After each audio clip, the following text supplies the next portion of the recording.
Yeah, good evening, students. Just confirm once in the chat box. Am I clearly audible?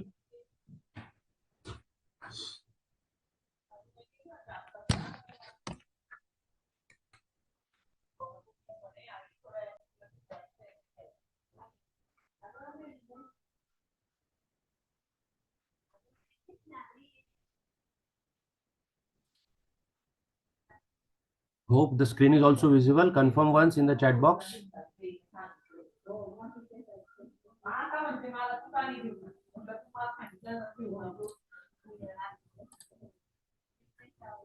Okay, great. So yesterday I have given you this question. I hope you guys have worked on it. If you have done and completed the solution, you can share it in the chat box. Now I will be explaining the approach and we'll try to cover one more question if possible. So the problem statement is we have to identify the frequency of IP request. Cloud log service is the title. The problem statement says that a cloud native microservice stores logs containing client IP addresses, and you need to find the top k most frequent IP addresses. Top k most. And what is given to us? N number of IP addresses are given to us, and we have integer k. So two inputs are there. And we have to return the most frequent k IPs in descending frequency. If frequency ties, we have to perform the lexicographical sorting. So another criteria, another condition you need to put for this particular case, right? Now see, we need a count because they are looking for frequency. So that is one thing that we require, that is count. So for counting the frequency of each IP, first thing that we are going to use, that we will use hash map, because we need that uniqueness here, right? And why we are using this? I'm using it for counting the frequency of each IP. Okay. Second, one by one, I have to push these IP addresses. If you see the test case, this is what the input is. So what I will do, I will put this in my hash map one by one, and I will try to make a pairing, or you can call it as smallest frequency and a larger frequency like this, so that we will get an idea about k topmost frequencies, because we are looking for this top k most frequent IP addresses, right? So what I'm going to do is I will push this pairs of IP addresses into what? Now there is one more data structure that you can use, and that is called as minimum heap. There are two types of heap data structures. One is max and one is mean. So depending upon what kind of sequence you want, see what they have mentioned. They have mentioned return the most frequent k IPs in descending frequency, right? So I will be pushing my pairs into a min heap, and then what will be the size of this min heap? The size of min heap will be k, right? And that will be again based on frequency, right? Now the criteria will be if my heap size is greater than k, so I don't need that particular frequency, so I will remove that frequency. So I will perform pop operation, but pop on what? I will perform the pop operation on the smallest frequency. Pop the smallest frequency, right?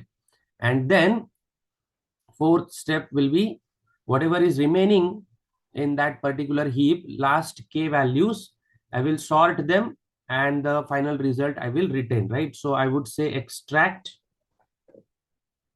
remaining k from my heap and sort in required order. Sort in required order, and final step will be I will return the result. Result is also nothing but the frequencies, right? So these are my algorithmic steps after doing analysis of this particular problem statement. Now definitely you need some idea about the framework collection in Java, because you are going to use the hash map. So how exactly it works, what are the different inbuilt functionalities that we can use with respect to the hash map. Then second important point is min heap. Note down these points so that you can revise this. When you are practicing, you need to identify the important data structures, and you have to solve the questions which are based on those data structures. So that will give you a practice. Okay. So heap size, how it works. There are poll functions which works for popping. then minimum heap, maximum heap, and hash map. These are important prerequisite to solve these kind of questions. Okay. Now, if you see the dry run, how this output is generated, if you see the number of IP addresses, what they have given, if I count the frequency, let's say this IP address 10.0.0.1 is again occurring here. So the frequency is 2. Then 20.0.0.2 is again occurring here. So here also the frequency is 2, right? And 10.0.0.5 is the only one occurrence that is having frequency 1, right? So now we have a tie. So lexicographically we have to sort this, what they have mentioned. If the frequency ties, we have to sort them in a lexicographical order. So we will take this frequency and we'll take this frequency. So 10.0.01 and 20.0.0.2, and that is what the output is. Okay. So this is how the structure works for this particular example. Now let's try to code this particular case and go step by step so that you will get a better idea.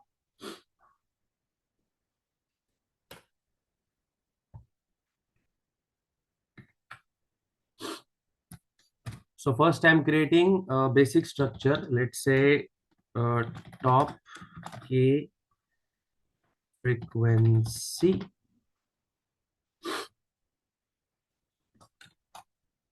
IPs. That is the title. This is my class structure. In that I have my main method.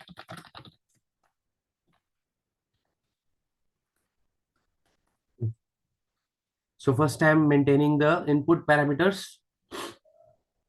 Second, if you want to take it from user, you can use buffer reader concept. That is also one of the thing, that option you can say. I'm taking it static right now.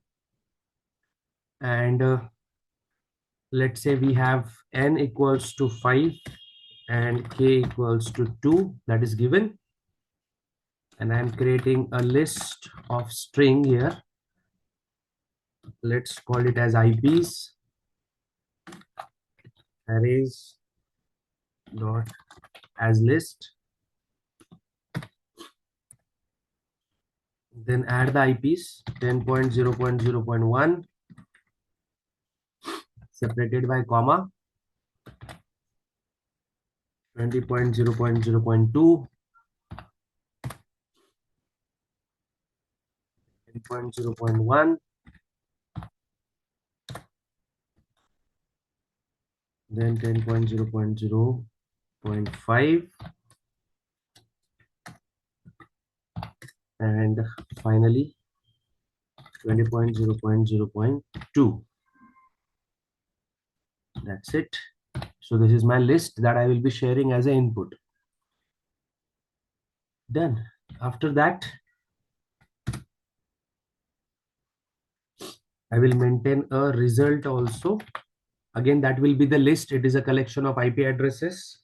So maintaining another list here. Let's call as result, and which will call the function. Name of the function you can keep, let's say K frequency. Okay. K frequency is the name of the function. And I'm passing this IPs and K value to this function as a parameter. I will be writing this function above the main function. Okay. And after that, I have to print now. So it's a list. So I'm using a loop here, which will take string IP, which is coming from my result. And I just have to print it. So system.out.println IP. One by one, it will print on the new line. Done. So this is my input parameter. Now in most of the exams or some of the coding platforms, what companies use, they will give you this input parameter ready-made. It is inbuilt already. See, this is something which they will mention at the time of exam only. So you cannot rely that every time the structure will be like this. If it is inbuilt, it is okay. You don't need to take attention, or you don't need to worry about the how input should be taken and how it will work. It will be inbuilt. So you just have to write down the main function, main logic function based on the analysis. But there are few companies or few exam platforms where you have to write down the entire code also. So be ready for both the cases. Okay. Now my K frequency function I have to write here. I need to use all the inbuilt parameters. So I'm importing the packages necessary, even input package also.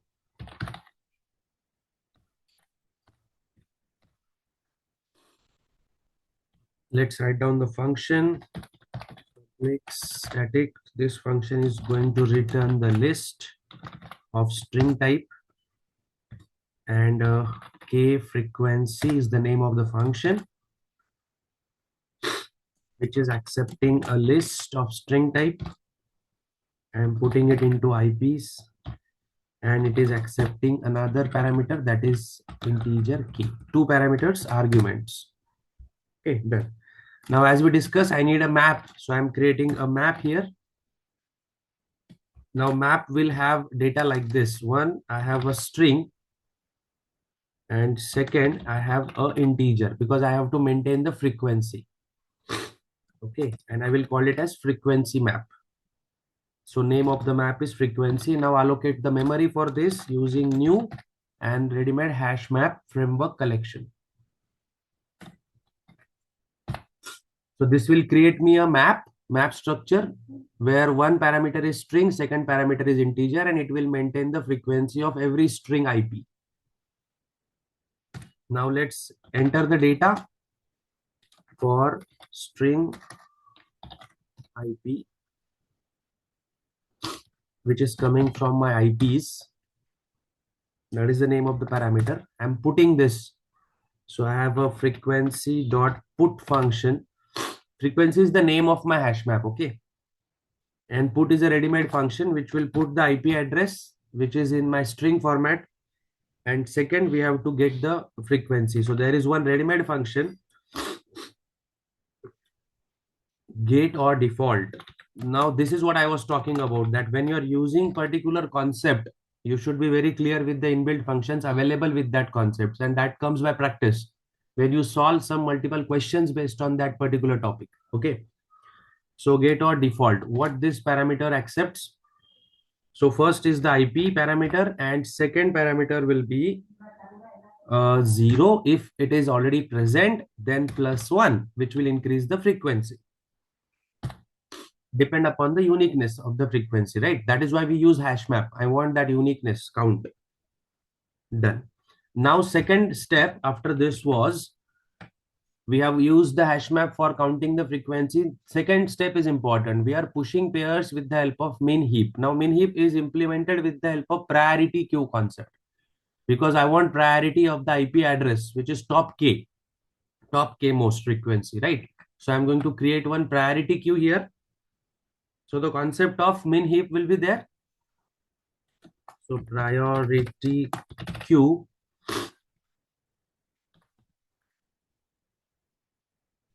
which will take my map dot entry, which is in the format of string and integer. Name I am giving as PQ. Allocate the memory, new priority queue. Okay, and here I am going to pass the relation reference.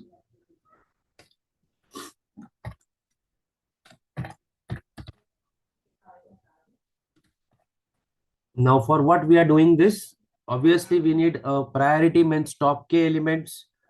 So I am going to check that the value which is in A and the value which is in B, if they are greater, means whatever the value present in A is not equivalent to the value present in B, then we will return the difference. Why we need to take this difference? Because they have mentioned the smaller frequency should come first, right? If we have a tie, then we have to go with this. Second option, we have to go with the tie case. So that is lexicographical. In lexicographical case, we need a larger value first. Okay. So there are two possibilities. If they are same or not equal, then the difference. Otherwise, lexicographical larger first. Okay. So we'll write down the logic code for that.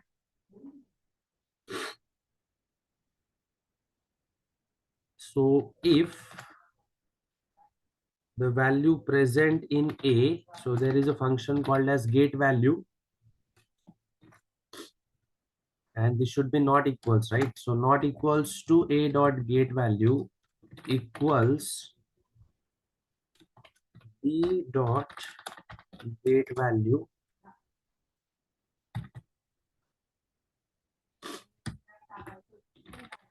then return a dot gate value minus b dot gate value.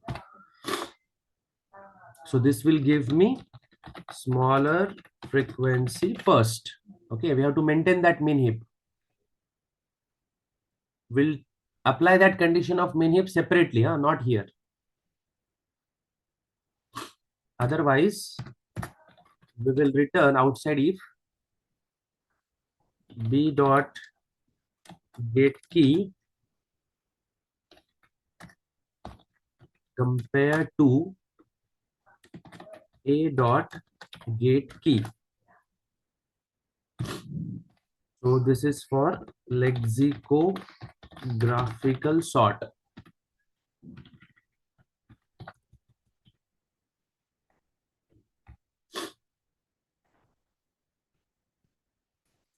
This is the logic for comparison. Okay, now my priority queue is ready with respect to these values. We have some arrangement of smaller frequencies, and if the value doesn't satisfy the if condition, we have some arrangement of lexicographical sort. But we are not interested in all the frequencies after doing all this arrangement. We are only interested in the k frequencies, right? So let's compare it with respect to k, and rest of the frequencies which will not satisfy that k condition, we are going to discard them. So one more loop requires map dot entry string and integer. Let's say e, which is working for my frequency dot set. See, I'm using a lot of ready-made functions here, inbuilt functions, but that comes through framework collections, right? So some of the cases we have to be very clear with, or we should have basic idea, prerequisite requirement at this level, because we are dealing with difficult level question. This is one of the difficult level question that we are solving. So definitely we have to be very clear with this ready-made function, how it works. If you are not having any idea right now, just note down all these functions and take a quick revision, how it works, what are the parameters, and what is the return of that function.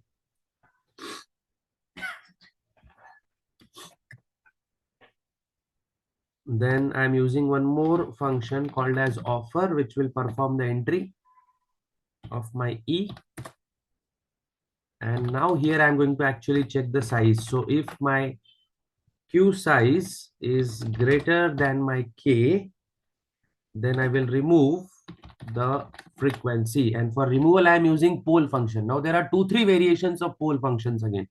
The pole which I am using is without index, so it will remove the topmost element. If there is a requirement of particular value, then we have to maintain the index also, and we will pass index as well, right? So take these notes and try to work on the revision part. Done. Now finally create the result and return it from this particular function so that we can print it in the main function. So I'm creating one more result of only those strings which are satisfying this criteria. And for that, I am using array list concept. While my priority queue is not been empty, add the value in the result, but remove it from the priority queue and get the key. Now we need in reverse order, right? So I am using collections dot reverse order. By default, it is ascending. So as I need the reverse of it, so I'm using reverse order and return this result as a list. So this is the main function here. This much logic is important to solve this question. So one case for insertion, one case for comparison, one case for top K frequencies, and last I am just maintaining a result list here. and that I'm returning from this function, which will go to this point, the result one, and in this for loop we are just printing it. So for this given test case, we'll check how it works for top two. If I run this code, we got some syntactical errors. Let me check, something is missing. Line number 12, 12, 23.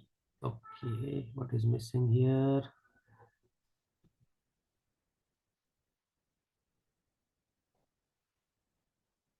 Okay, so dot functionality is there.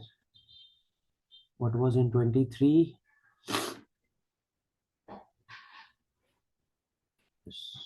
We need to check this as a method, and in one line I am writing. So while my queue is not empty, I will add the result and I will remove it from the priority queue with the get key functionality. Okay, that is done. Then collections is okay. I think now this will work. Okay, still there is some error. Expected semicolon in the while loop. I think I have, yeah, one bracket extra. See, we got the result as expected. 10.0.0.1 and 20.0.0.2 based on the given inputs, right? So this is how the things will work.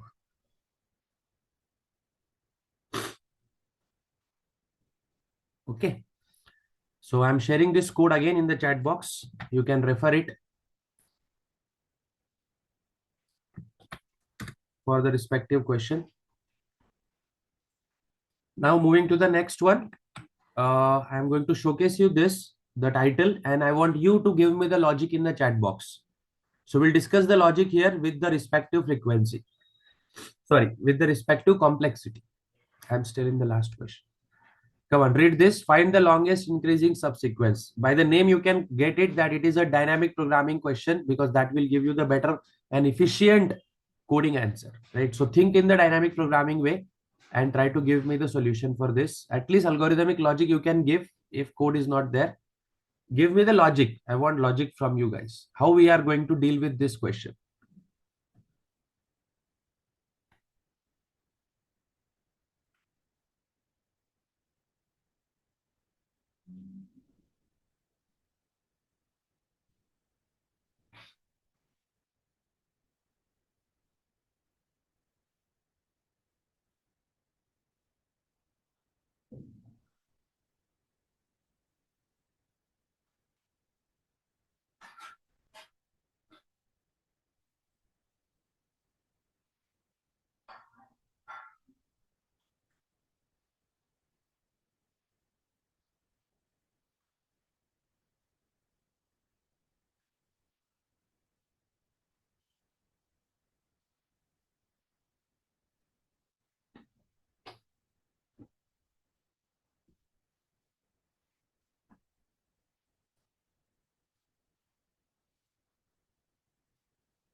So we have been provided with an array, and we need a length of the longest increasing, strictly increasing subsequence.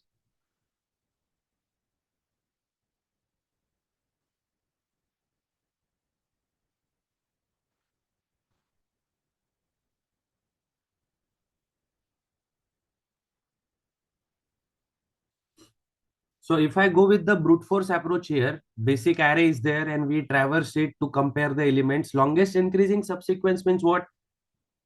Now 10.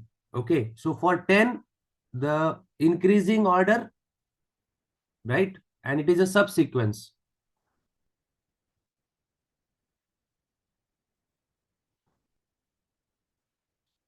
After 10, 9, decreasing order. So only one value. then after 9 again 2 decreasing order, from 2 next is 5 increasing order, so we will maintain 2 5, after 5 again 3 decreasing order, after 3 again increasing order, so that is 7, then 101.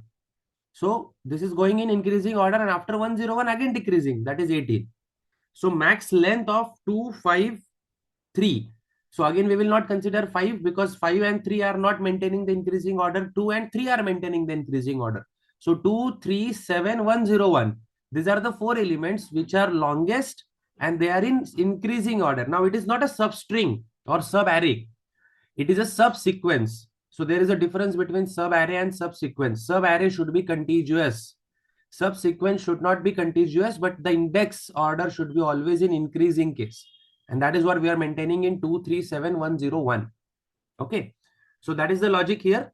We have to identify the increasing subsequence and the final length we have to display.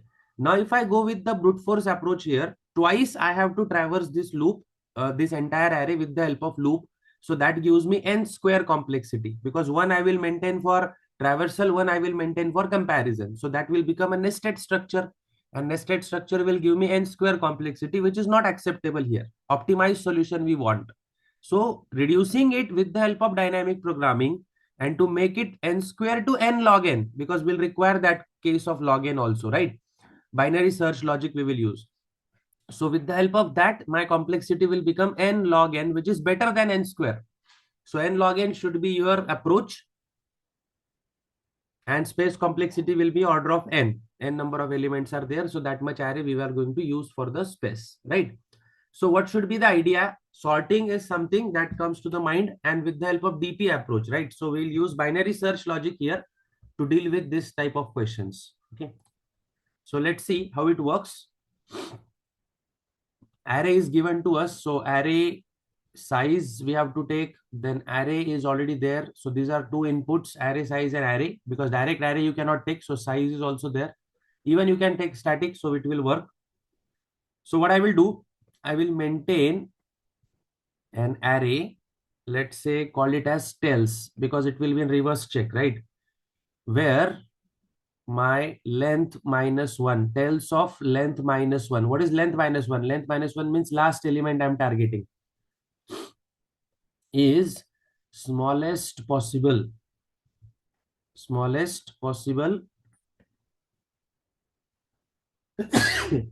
tail value. And if I consider this, it is my smallest possible tail value of my increasing subsequence for each number, that is, let's say x. For every element I'm going to target this in reverse order. So binary search, now I hope everyone is aware about how binary search works. So binary search, in my tails list, for my leftmost index, let's say I, what should be my condition then? Where current element, where my I is pointing, so I will, let's call it as tails of I, is greater than equals to the current value.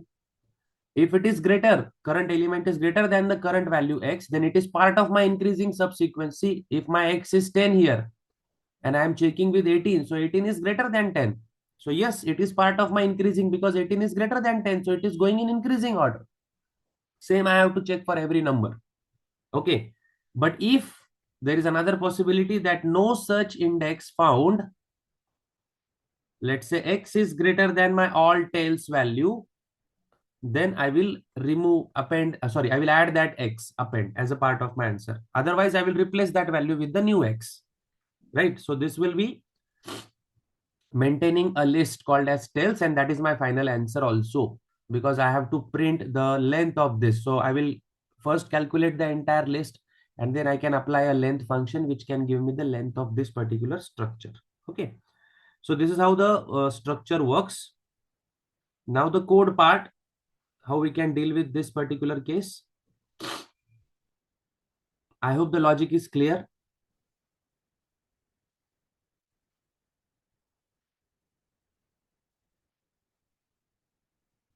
So I will first give you dry run of this input, then we'll discuss the logic again in the code part.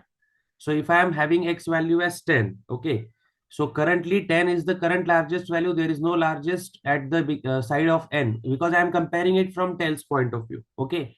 Then for 9, we have same value. Then because 2 is in decreasing order. Then for 2, I have 2 again.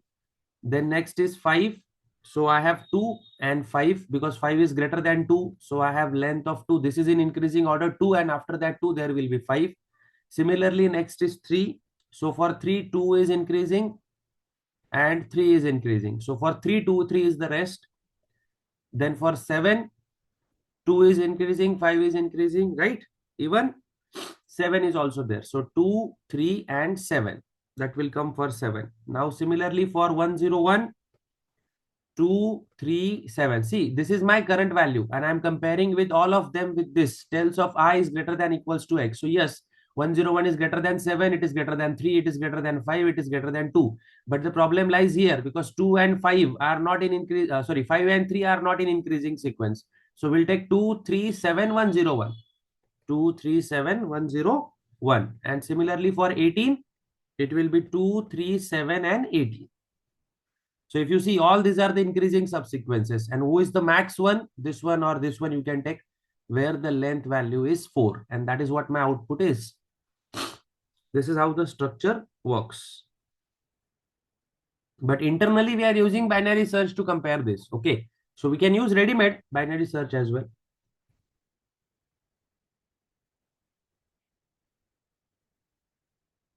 A very simple case, and quickly I can write down the code also with ready-made functionalities. So I am switching to that part.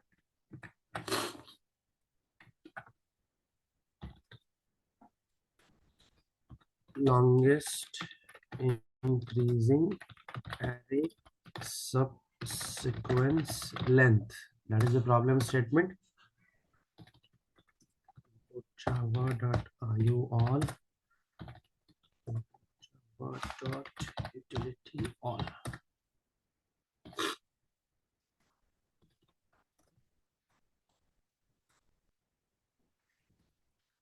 First, take the main function.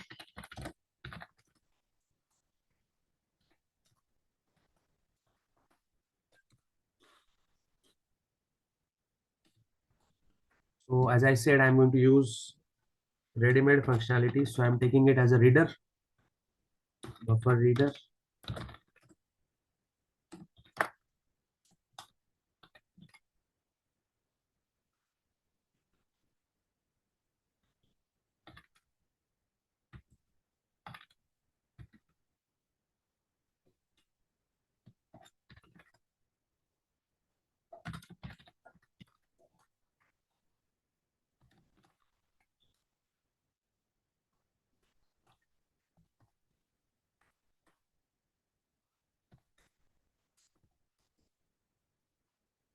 This for size. Definitely, I have to parse it into the integer because I'm taking it as a string, processing it as a string, but final answer is an integer. So br dot readline string function to avoid all extra spaces. Then maintaining an array size n. Then another array string for my parts.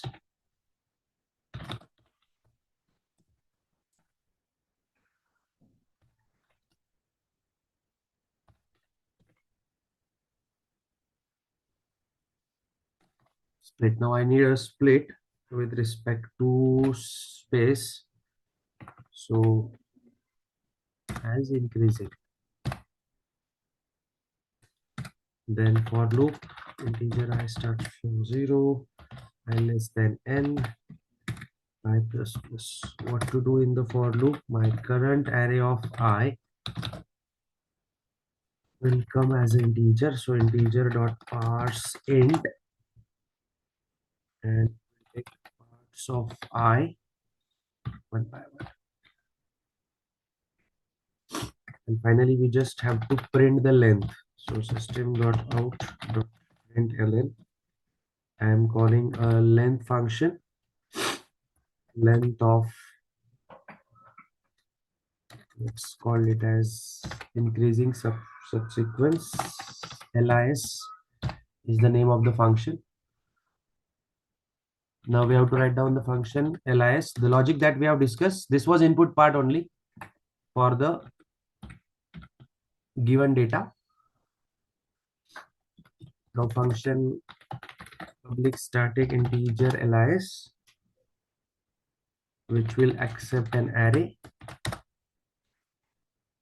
First bracket condition boundary, that if length is equivalent to 0, then we should return 0. These are boundary cases. This can be the hidden test case also. Okay. So make a habit of understanding the boundary cases also. Then maintain a tails array whose size will be dependent on length of A. So I'm using here length property, not a function. Okay. Length is a property of array case. Then initially size will be 0. Size is something which is my counter variable final answer. Now let's traverse over the given array A one by one. Now integer I. So go with binary search ready-made function. So arrays dot binary search. What it will search for tells starting point 0 and midpoint will be size and end point will be X. So binary search logic is something that you should be very clear with. That is a prerequisite here. Now condition that if my current I value is less than 0, then I should get decremented and index should be incremented. So minus of I plus 1. Because I am coming from reverse side. Then assign that element into the tells if the condition is false. So tells of I equals to X. Because that will become the part of my answer if it satisfies the condition, not satisfies the condition. And if my I value is equivalent to size, then increment the size by 1 because that is part of my answer. Finally, we don't need to return the answer, we just return the size of the answer. Okay, so this logic will work based on the inbuilt functionality of binary search, and this is the input in the buffer reader part. Now input is what we have to provide, right? Okay, so let's run this. Okay, spelling mistake again at line number 20, integer. Then trim line number 22. Trim is a function, so bracket missing.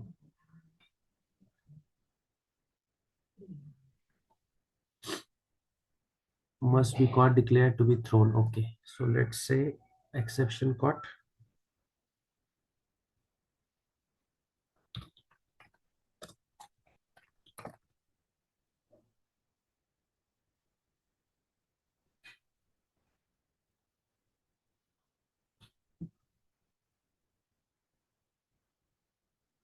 So I'm handling it to inbuilt exception. Yeah, now it works. So first input is size. What is the size of my array? 1, 2, 3, 4, 5, 6, 7, 8. 8 input. Then array 10, 9, 2, 5, 3. 7, 1, 0, 1. 18. We got 4 as expected. So this is the working logic. Okay, I'm sharing this also into the chat box. Take a look and try to develop the logic on your own. Basic prerequisite I have shared with respect to the case. Right now, I hope you got an idea about what kind of requirements this company possesses and what level of questions you need to practice.